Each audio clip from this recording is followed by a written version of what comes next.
Hi everyone, kumusta kayong lahat? Mag-almusal po tayo.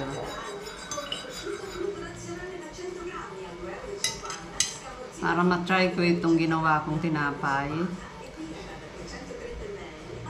Malambot ito at pinalamanan ko ng cheese. Yung cheese dito, alam nyo kahawig nitong cheese na ito yung cheese natin sa Pilipinas, yung mga Kraft, Eden.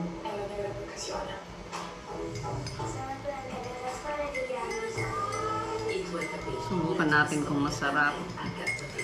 Bala ko sana pandikoko, kaya lang matamis na naman. Gusto naming iwasan ng konti yung matatamis. Kasi mahilig din kami sa ice cream, chocolate, o kaya kung ano, mga matatamis ditong nabibili. Gumagawa rin ako ng egg pie, o kaya yung cake na simple sa bahay. Gusto na muna naming bawas-bawasan, lalo na summer ngayon, dapat light lang ang kinakain natin, no? Tsaka pag mainit, hindi ka dapat masyadong magkakain na magpapainit pa sa katawan mo.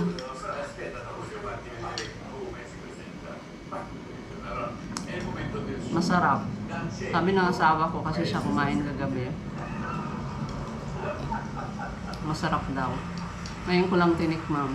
Masarap na. Malambot pa rin. Paesino in provincia di Cosenza, arriva lui e Cosenza. Success! Questa cosa, perché il vostro entusiasmo sì. Ang lambot nga. Lo vedo. Stavo spaporando con questo panicciotto. Yung tinapay medyo matamis. Nag-aagaw yung tamis at medyo maalat naman yung cheese. Kaya perfect combination. Hindi puro tamis lang. Gumagawa kasi ako nito para pambaon nga niya. Tsaka pang merienda namin, pang almusal.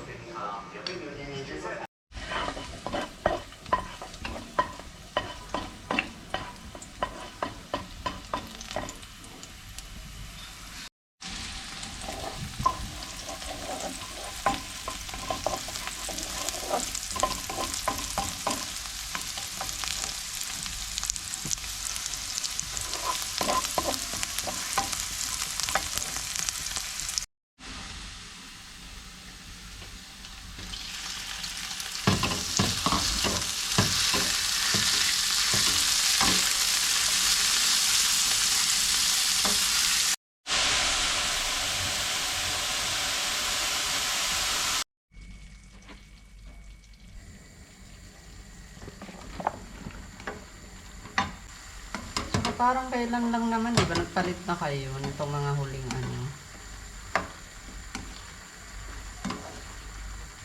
kuryente.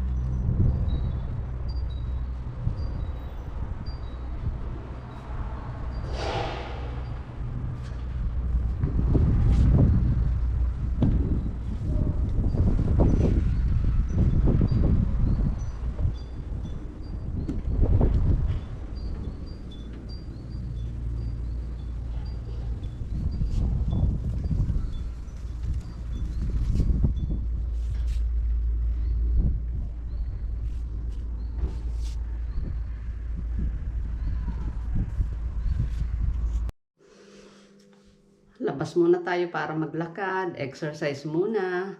Naglakad kami kagabi, late na. Like mga 8 PM na kami lumabas ng bahay. Naka 1.5 hours kami sa labas. Mga 2 ikot dun sa nilalakaran namin na piazza, na plaza dito. Kaya ang sarap ng pakiramdam. Yung pagkakain mo ng hapunan lalo. 'Di ba pag gabi, mahirap matunawan kung hihiga ka kagad, matutulog kagad. Tapos pakiramdam mo kinabukasan busog ka pa, hindi ka natunawan, minsan didighay ka pa. Kaya yung ginawa namin, sabi ko, tama, magandang habit ito. Gagawin na lagi. Hanggat ang panahon ay ganito pa, hindi pa yung maginaw. Kasi pag maginaw, tatamarin ka ng lumabas. Pagkakain mo sa gabi, lalo pagod ka yung mga nagtatrabaho. Natapos din sa paglalakad ng mahaba at mga pamimili ng konti. Gagawin ko yung typical na pasta dito. May smoked salmon, tsaka cream. Lagyan na natin yung ginger. Chopped ginger, finely chopped. Inuuna ko ang ginger kasi matagal itong maluto. Mag-isa pala. Garlic. Then onions. Natin, meron tayong lagayan ng sibuyas, i-rep. Hindi rin naman ito magtatagal. Gamitin ko uli. I-rep ko kasi medyo mainit na nga. Ito na ho yung smoked salmon. Olive oil nga pala ang ginamit kong panggisa dahil gagawa nga tayo ng pasta. Diba?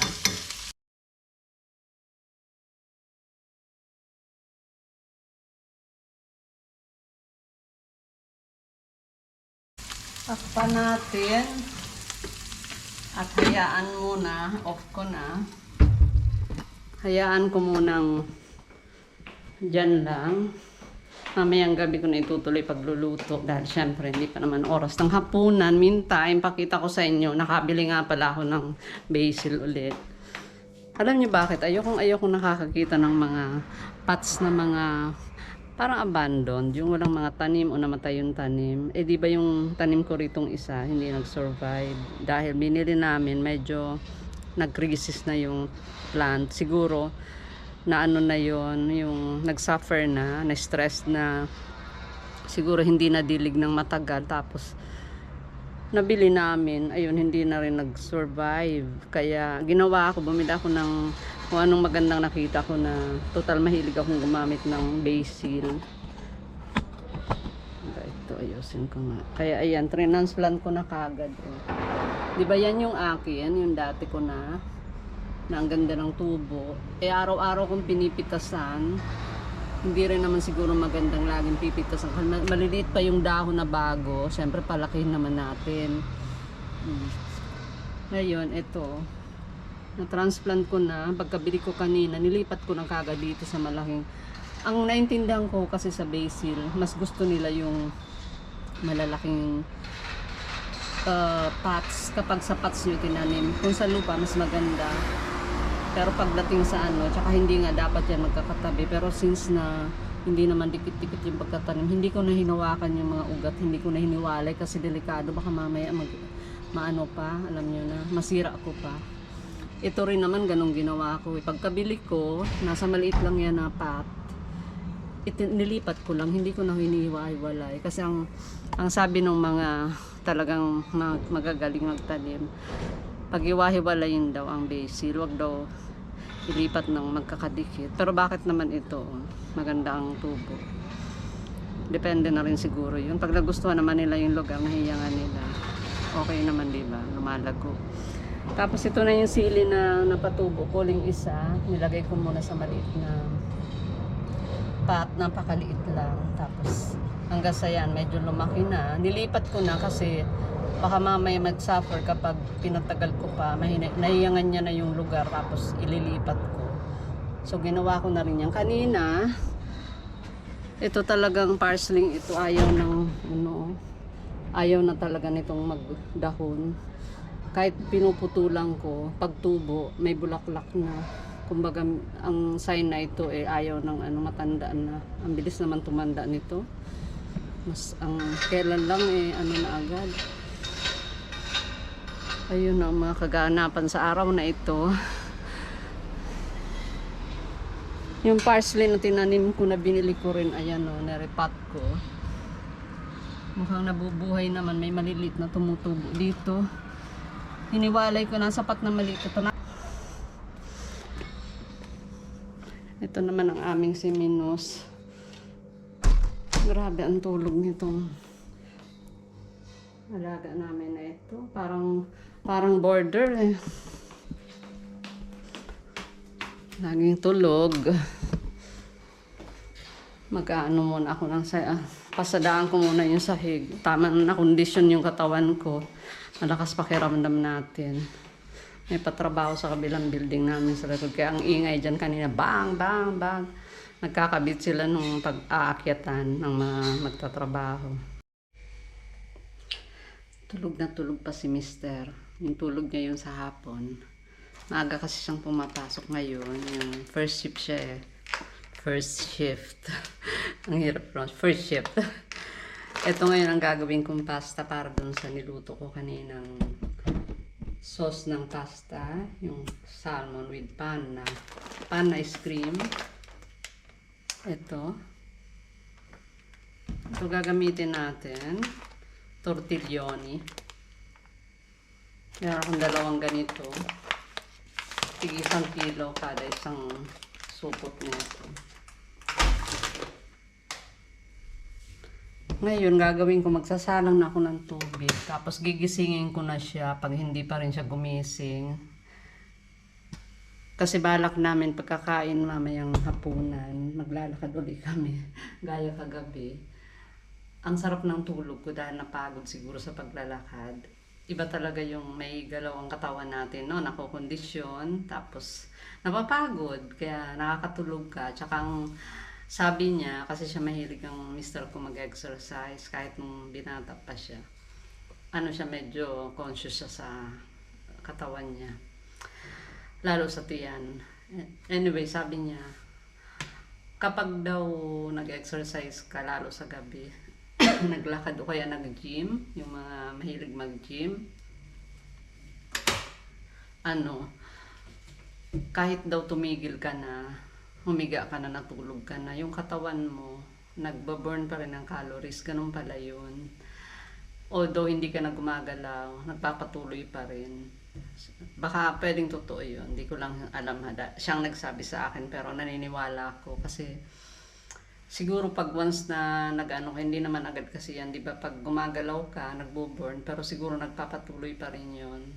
Titimbangin natin. Tinimbang ka, ngunit kulang.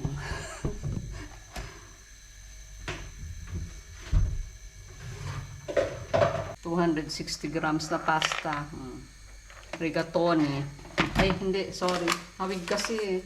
Alam nyo kasi minsan, ang mga pangalan ng pasta dito, depende sa lugar. Kasi may dialect din dito, parang sa atin sa Pilipinas. May, ang tawag siguro iba, may tortiglioni. Kaya, minsan may agnolote, tapos may magkahawig na itsura, tapos iba na naman ang tawag ng ibang lugar. Ganun ho.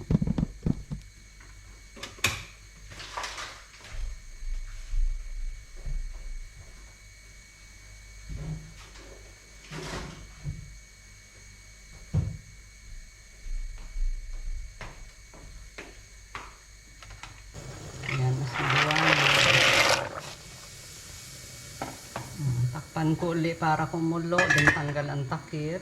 Nakalagay sa pasta 10 minutes. Nagawin ko mga 11 or 12 kasi sobrang tigas noon pag sinunod ko yung 10 minutes na yun. Then ito namang herbs na pinitas ko doon sa bagong bili kong basil. Tapos ito naman yung parsley. Kasi nga hindi na nagdahon uli. Hindi ko na muna idadagdag yung sa freezer sa ibang araw na yon kasi ito malasa na ito eh. Ito yung parang gusto nang mamulaklak.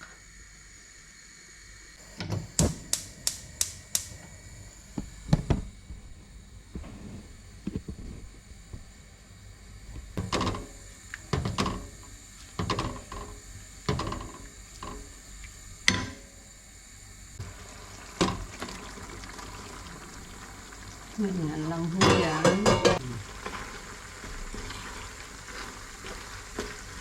Creamy pasta with salmon.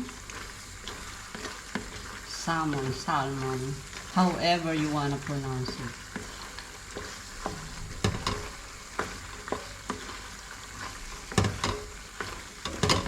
Gigisingin ko na talagang mister ko. Kakain na kami. at ma-overcook ito. Hindi ko na ito pwedeng lutuin pa ng lutuin.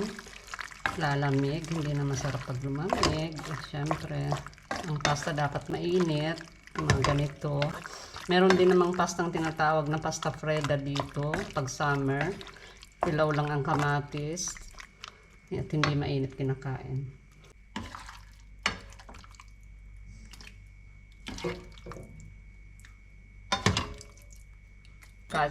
Fish, ang sauce, bawa, hipon, isda. Hindi nila lalagyan ng parmesan cheese.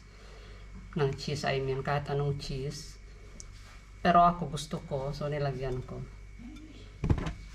Ready na ang salmon with cream pasta,